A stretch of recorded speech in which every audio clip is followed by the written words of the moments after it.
আজকে আমি দেশি মুরগি কেটে নিয়েছি। এখন রান্না করব। এখন আমি মশলাগুলো সব মেখে নেব। দিয়ে দিচ্ছি তেজপাতা, দিয়ে দিচ্ছি শুকনো মরিচ, দিয়ে দিচ্ছি পেঁয়াজ বাটা, রসুন বাটা, আদা বাটা, দিয়ে দিচ্ছি জিরে গুঁড়ো, জিরের গুঁড়ো, ধনের গুঁড়ো, জিরে বাটা।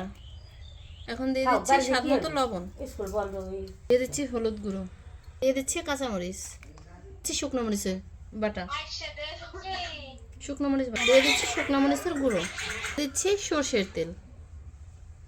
সর্ষের তেল দিয়ে আমি সুন্দর করে মেখে নেব। এটাকে সুন্দর করে মেখে নিচ্ছি। আপনারা রেঁধে দেখবেন, একদিন সুন্দর করে রান্না করে খেয়ে দেখবেন। খেতে কিন্তু খুব মজা।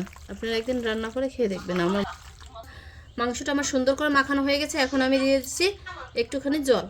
জল দিয়ে সুন্দর করে এখন মাখানো শেষ হয়ে গেছে। এখন আমি এটাকে সুন্দর করে কষিয়ে নেব। তাই এখন ঢেকে দিচ্ছি। মাংস আমার কষানো হয়ে গেছে। এখন আমি জল দিয়ে দেবো। নতুন আলু তো, তাই এখন দিয়ে দেবো, নাহলে গলে যাবে। সুন্দর কষানো হয়ে গেছে। এখন আমি ঝোল দিয়ে দেবো। এখন গরম জল এখন দিয়ে দিচ্ছি। মুরগিটা আমার রান্না হয়ে গেছে। এখন আমি দিয়ে দিচ্ছি গরম মশলা। গরম মশলা দিয়ে একটু নেড়ে ছেড়ে নামিয়ে দেবো। এখন আমি নামিয়ে নেব। মাংসটা আমার রান্না হয়ে গেছে। আপনাদের যদি ভালো লাগে থাকে, মাংস রান্না যদি আপনাদের ভালো লেগে থাকে তাহলে লাইক